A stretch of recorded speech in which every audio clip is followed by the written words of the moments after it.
Sábio é aquele que aprende com o erro dos outros. Quantas vezes você já ouviu isso e quantas vezes mais você vai ouvir isso?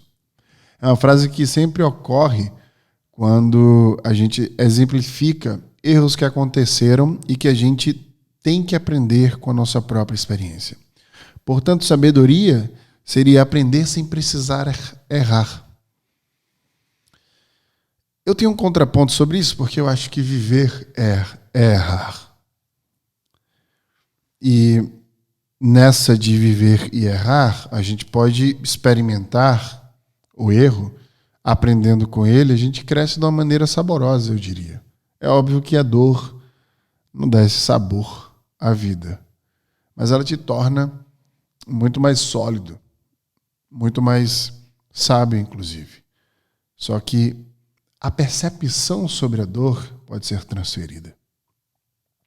E quando a gente faz alguma coisa e que se sente inseguro sobre essa coisa, se pudéssemos transferir automaticamente a experiência do outro, a visão e a percepção do outro sobre o que a gente fez, isso apaziguaria a nossa insegurança, com certeza. Porque nossa maior insegurança é baseada no que os outros acham da gente ou do que a gente acabou de fazer. Eu já cansei de chamar você de mamífero, porque isso é uma condição de viver em bando, de precisar da autoafirmação, da aceitação social. Quando a gente pensa nessa aceitação social, a gente se esbarra em algo complexo sobre o que existe, inclusive, no mundo corporativo, mas não apenas.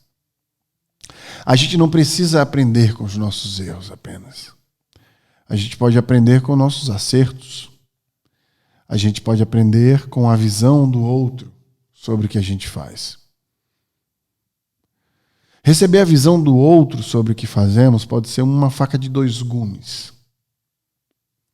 Como eu acabei de falar, nessa ansiedade que a gente vive, a gente busca saber o que o outro pensa da gente. Mas nem sempre o que eles falam sobre nós nos agrada. No No Brain No Game Cast de hoje, vamos falar dele que é o vilão e o herói ao mesmo tempo. Daquele que pode te desmotivar ou te motivar a ser melhor. Hoje, vamos falar sobre como dar e receber feedback.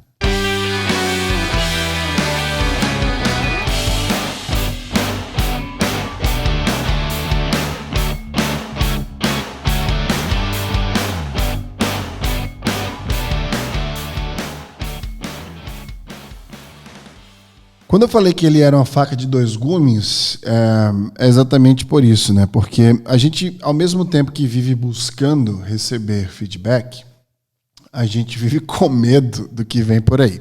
E a intenção desse No Rain Again Cast é dar para você uma estrutura de como dar e receber feedback, sem precisar passar por esse momento de ansiedade e escolher as palavras certas para se colocar quando você dá um feedback.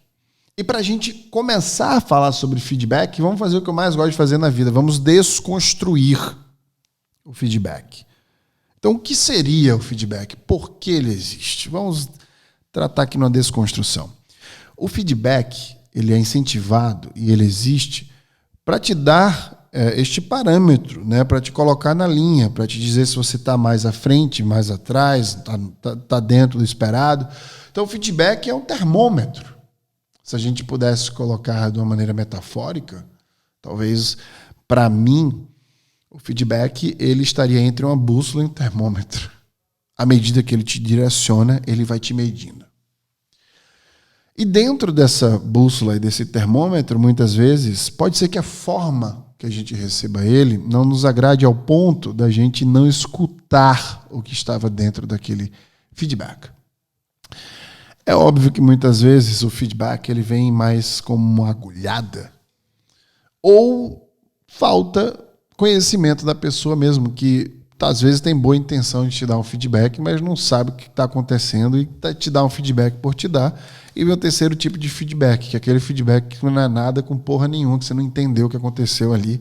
E é por isso que eu criei os axiomas da carreira, Um deles, são 10, só aceite feedback de quem está na lama com você.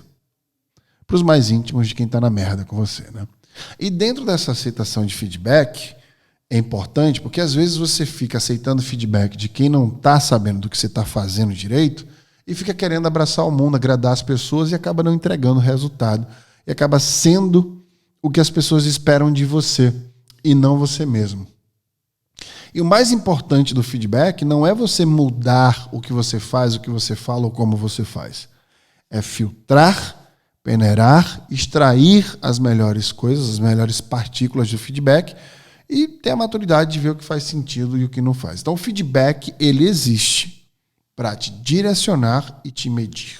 É uma bússola e também é um termômetro. Pense no feedback dessa forma. Então isso é o feedback.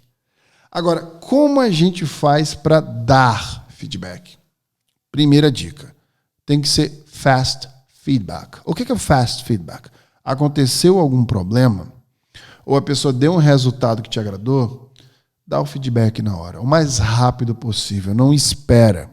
Porque quando você espera, já passou o timing. Você acumula, ou você não sabe como falar, se for alguma coisa construtiva. Então, feedback tem que ser dado constantemente, no ato. Semanalmente, one-on-one com as pessoas. Se você for líder, marca one-on-one com as pessoas e fala o quão bem elas estão indo, ou se elas estão indo mal em alguma área, o que elas podem fazer para sair bem. Então, fast feedback é a primeira coisa. Segunda coisa, toma cuidado da forma que você fala. Você precisa ter cuidado em como essas pessoas vão receber a sua narrativa. Então fala de forma analítica, de como você se sentiu ou se sentiria. Então o texto veja, a minha sensação é que eu senti que, se eu estivesse no teu lugar, eu faria desta forma aqui. É só a minha visão sobre as coisas. Então quando a gente vai falando de como a gente se sentiu, o outro não se sente tão tocado de forma negativa. Ele não leva tanto para o lado pessoal. É como se a gente estivesse analisando algo na frente dele e não dentro dele. Por isso que é importante sermos analistas enquanto damos feedback para as pessoas. O outro ponto é ter hard conversations. O que são hard conversations, né? Esses temas estão vindo em inglês porque eu fui treinado pelo Facebook para dar feedback e receber feedback dentro desses parâmetros, mas eu vou traduzindo para você que não entendeu. Hard conversations é conversas difíceis. A gente precisa provocar conversas difíceis para desatar esses nós que atrapalham, essas barreiras que bloqueiam o amor. Amor em todos os sentidos, amor pelo trabalho, pelo outro, para quem está do teu lado. Então, quando a gente elimina essas barreiras, a gente começa a ter uma relação mais saudável com as pessoas. Tendo conversas difíceis.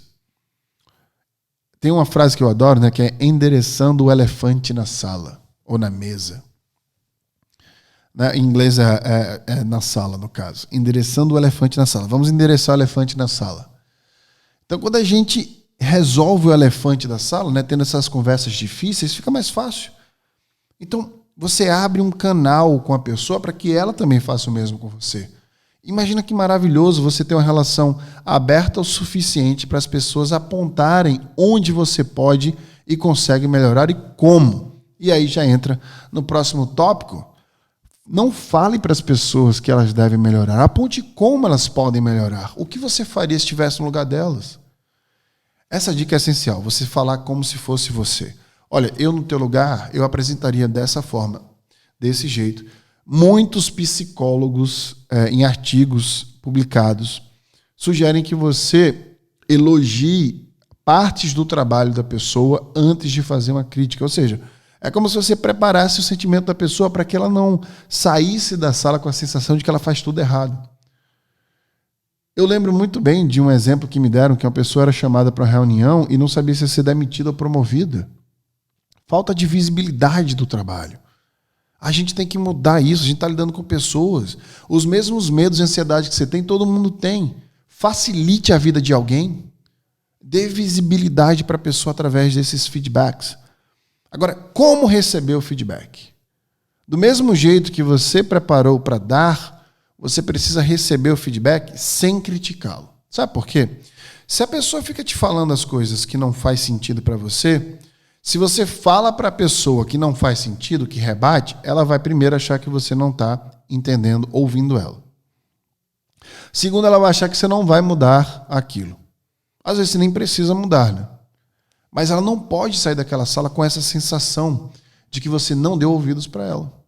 Então não rebata, apenas escute e depois agradeça a pessoa. Principalmente se for uma pessoa que não for do seu time, que não tem intimidade com você. Posso te dar um feedback? Pode. Cara, acho que isso... Não importa se ela não sabe te dar feedback. Deixa ela dar o feedback dela. Quando ela der o feedback dela, obrigado, da próxima vez eu vou dar uma pensada sobre isso. E às vezes filtra. Não faz nada com aquilo, acha que aquilo não tem a ver, a pessoa não tem histórico para falar alguma coisa. Mas na frente da pessoa, não seja esta pessoa que não escuta, que rebate, porque isso pode te afetar. Isso pode afetar o teu posicionamento em outras áreas, na hora que você pode precisar do suporte dessas pessoas. Então você não precisa. Pick your fights.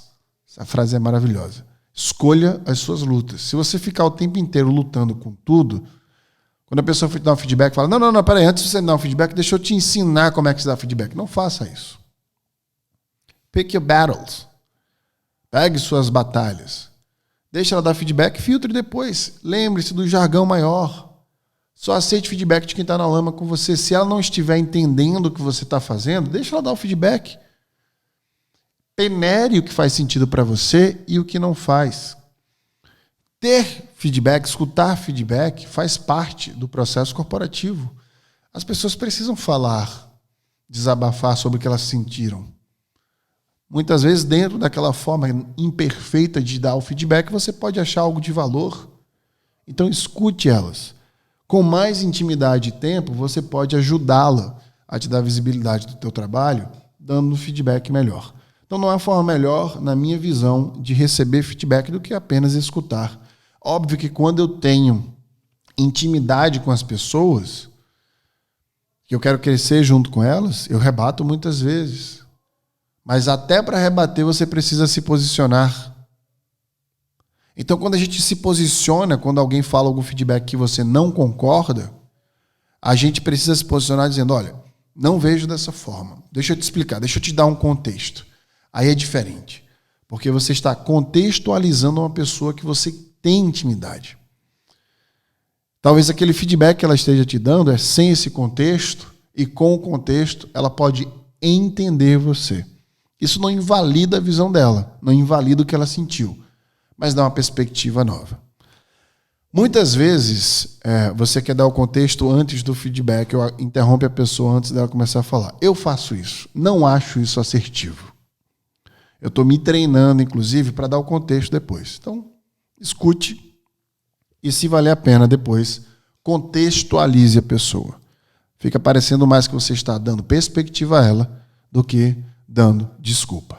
Lembre-se que dar feedback é uma bússola e um termômetro. A gente precisa conectar com pessoas o tempo inteiro. A gente precisa usar a vulnerabilidade para isso. Ser vulnerável nos conecta com pessoas. Afinal, o mundo é feito disso, de conexões. Nós estamos aqui para viver sozinho. Ninguém está aqui para viver sozinho. Como disse o poeta inglês John Donne, nenhum homem é uma ilha. Eu gostaria de complementar o John dizendo que, mesmo que não sejamos uma ilha, mesmo assim, a gente pode escolher o continente que a gente habita. O No Brainer Again Cast de hoje é especial porque, a partir de hoje, você pode fazer parte da Escola de Carreiras. A Escola de Carreiras é o curso que eu criei para fazer pessoas como você profissionais melhor. E dentro dessa Escola de Carreiras, eu trago ferramentas que eu aprendi no Vale do Silício enquanto estudei neurociências. Estes podcasts que você fielmente escuta, um após o outro, foram forjados através desses estudos. Eu quero aqui deixar o meu convite para que você acesse o link da bio e acesse a esse universo que eu criei chamado Escola de Carreiras, que tem transformado a vida de vários profissionais mundo afora. Esse foi o No Brainer Again Cast de hoje. Muito obrigado.